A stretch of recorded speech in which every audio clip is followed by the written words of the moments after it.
DLS의 도서관 업무, 대출 반납편부터 볼게요. 자, DLS라는 거에 대해서 우리가 좀 알아둬야 돼요. DLS는 디지털 라이브러리 시스템이라고 해서 전국 학교 도서관이 사용하고 있는 도서관 대출 반납 시스템이에요. 그래서 여러분들도 이 도서관에서 대출 반납 봉사를 하기 때문에 여기에 접속을 해야 됩니다. 이 시스템 접속 창은 제가 이제 대출 반납 테이블 컴퓨터에 바로 연결을 해놨고, 가끔 로그아웃이 되는 경우가 있으니까 아이디랑 비밀번호를 알아야 돼요. 근데 비밀번호는 제가 나중에 만나면 알려드리도록 할게요. 이 대출 반납 업무는 바코드를 스캔하는 방식으로 진행이 돼요. 먼저 대출을 한다 그러면 학생증이나 대출증을 스캔을 하고 연속해서 대출하는 도서 앞에 붙어있는 바코드를 스캔하면 됩니다. 그리고 반납 같은 경우는 그냥 책만 스캔을 하면 반납 처리가 돼요. 이 바코드 스캐너 사용법은 제가 학교에 오면 알려드릴게요. 학생들이 도서를 대출하는 거, 자, 학생증이나 대출증을 반드시 갖고 와야 된다는 거 여러분이 꼭 기억을 해야 됩니다. 없을 때는 절대 대출을 할 수 없습니다. 근데 지금 1학년들은 아직 학생증이 없잖아요. 그때까지는 이제 명찰을 보고 대출을 해주는데 학생증이 나오는 그 시점부터는 절대 명찰로는 대출이 안 됩니다. 그리고 대출을 해줄 때 학생들한테 친절하게 반납일을 알려줘야 돼요. 이거는 필수예요, 필수. 하고 싶은 사람만 하는 게 아니에요. 도서관에서 일하는 사람이라면 반드시 해야 되는 겁니다. 반납일은 몇 월 며칠까지입니다. 이 멘트를 한 사람이 대출할 때마다 매번 해줘야 돼요. 꼭 잊지 마세요. 도서 대출은 몇 권씩 할 수 있는지, 자, 학생, 일반 학생은 2권, 자, 다독 학생이라고 있어요. 분기별로 선정이 되거든요. 이 학생들은 5권 대출이 됩니다. 선생님은 5권, 그리고 도우미 학생, 이거 누굴까요? 네, 이거 도서부예요. 자, 도서부원들은 6권. 자, 제가 큰 혜택을 드립니다. 자, 도서부끼리만 알고 있기로 해요. 그리고 연장 같은 경우도 횟수가 좀 다른데 학생은 1번, 다독 학생은 2번, 선생님 1번, 도우미 학생 2번입니다. 좀 헷갈리죠? 계속 보다 보면 기억이 날 거예요. 반납 같은 경우는 학생증이나 대출증이 필요 없고 책만 있으면 됩니다. 여러분들이 이때도 꼭 해줘야 되는 멘트가 있어요. 반납이 정상적으로 처리가 됐으면, 그러니까 연체하지 않고 제때 반납을 했다 그러면 네, 정상 반납되었습니다 라고 이렇게 얘기를 해주면 되고, 만약에 반납을 했는데 그 도서가 연체라고 이렇게 딱 팝업이 뜨거든요. 그러면 며칠 연체되었습니다, 몇 월 며칠까지 대출이 정지됩니다 라고 얘기를 꼭 해줘야 돼요. 그래야 이 학생이 나는 며칠까지 도서관에 와도 대출을 할 수 없구나 라는 거를 인지를 하게 되죠.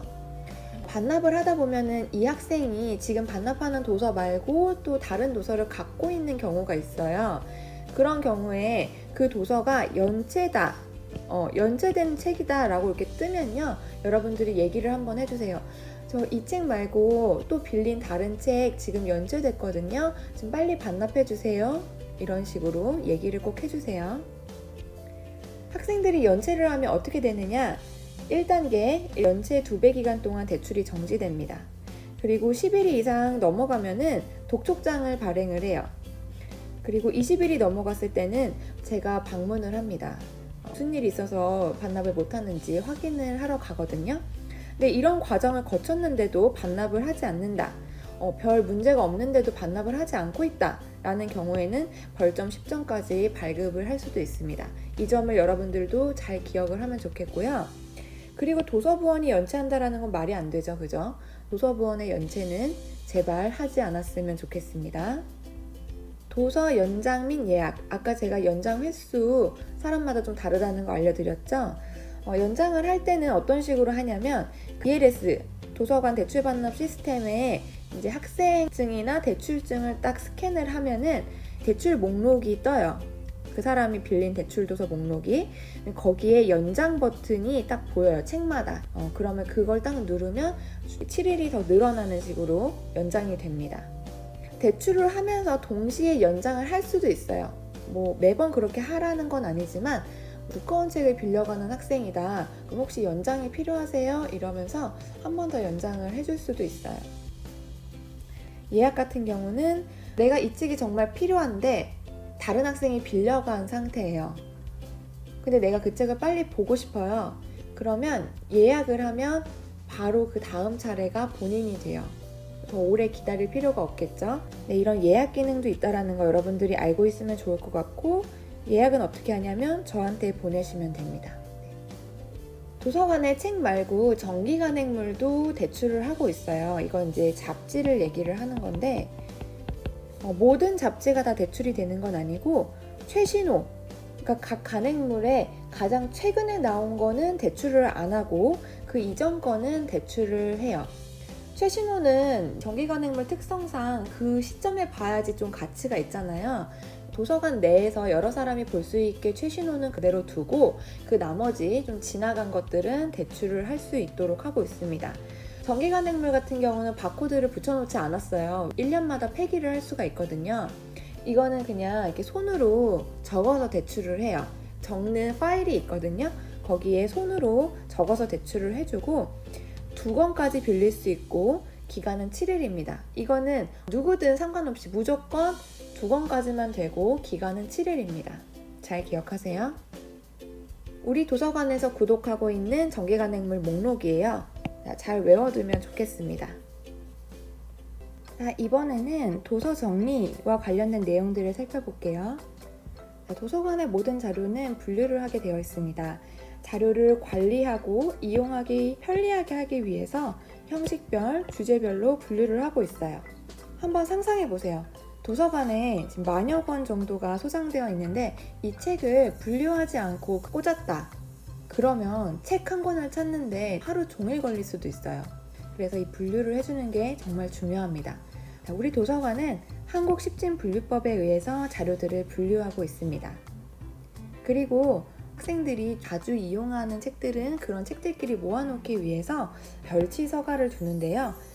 대부분의 책들은 일반 서가라고 되어 있는 곳에 꽂혀 있는데 나머지 좀 조그만 서가들이 있어요. 문학전집, 신간도서, 필독서, 영어 독서 인증, 진학진로, 만화, 그리고 참고도서, 동화책, 이제 정리실, 이거는 이제 제가 뭔가 작업에 필요한 책들을 갖고 있는 거거든요.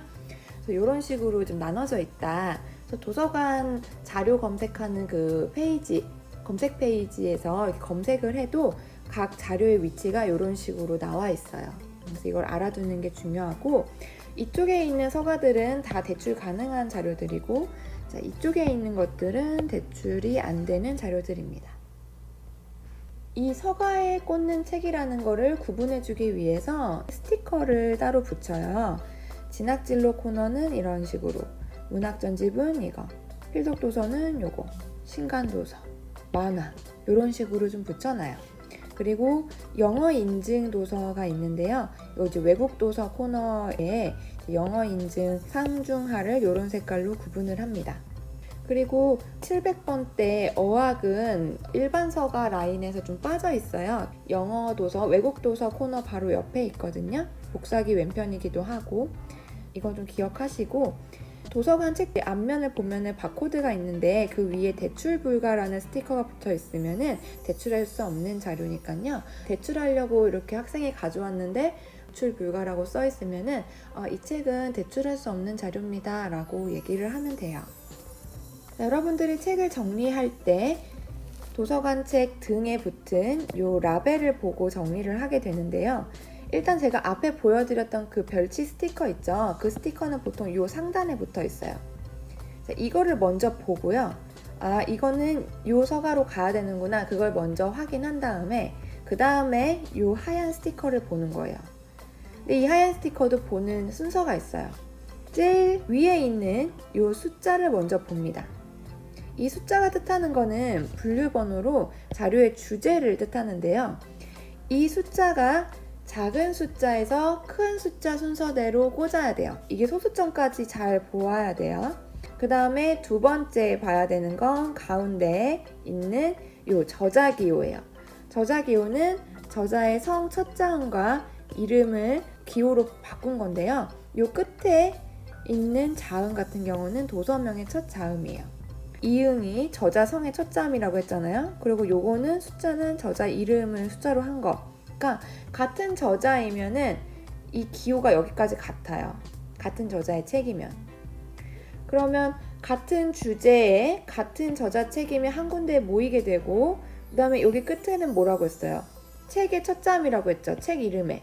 그럼 이 저자가 쓴 책이 한 권이 아니라 여러 권이라면은 그 책의 가나다 순서대로 꽂히게 되는 원리예요. 그리고 요거까지 같다 이러면은 세 번째 거 C2, V1. 이거는 이제 C는 복본기호, V는 권차기호인데, 복본기호는 같은 도서가 여러 권 있을 때 사용하는 기호예요. 예를 들어서 뭐 시간을 파는 상점이 우리 도서관에 2권이 있다. 그러면 처음에 들어온 거는 C를 안 붙여요. 근데 두 번째 들어온 것부터 C2가 붙는 거예요. 그래서 도서관 책 중에 C1이 붙는 책은 없어요. C2부터 있어요. 똑같은 책이 세 번째로 들어왔다. 그러면 C3를 붙입니다. 그리고 V 같은 경우는 시리즈 도서일 경우에 사용을 해요. 뭐 예를 들어서 해리포터 같은 거 시리즈 뭐 7권짜리 뭐 이러면은 V1, V2, V3 이런 식으로 구분을 해주는 겁니다. 등록번호라고 요 마지막에 조금 작은 숫자로 적혀 있는 거는 우리 도서관에 들어올 때 받는 고유 번호거든요. 뭐 주민등록번호 같은 건데, 요거는 책 꽂는 거하고는 관계가 없으니까 신경 쓰지 않아도 됩니다. 우리 도서관 서가에다가 책을 꽂을 때는 무조건 왼쪽에서 오른쪽 방향으로 작은 숫자에서 큰 숫자 순서대로 꽂으면 되고요. 여기서 끝났다, 다 꽉 찼다, 그러면 여기로 내려오는 거예요. 이렇게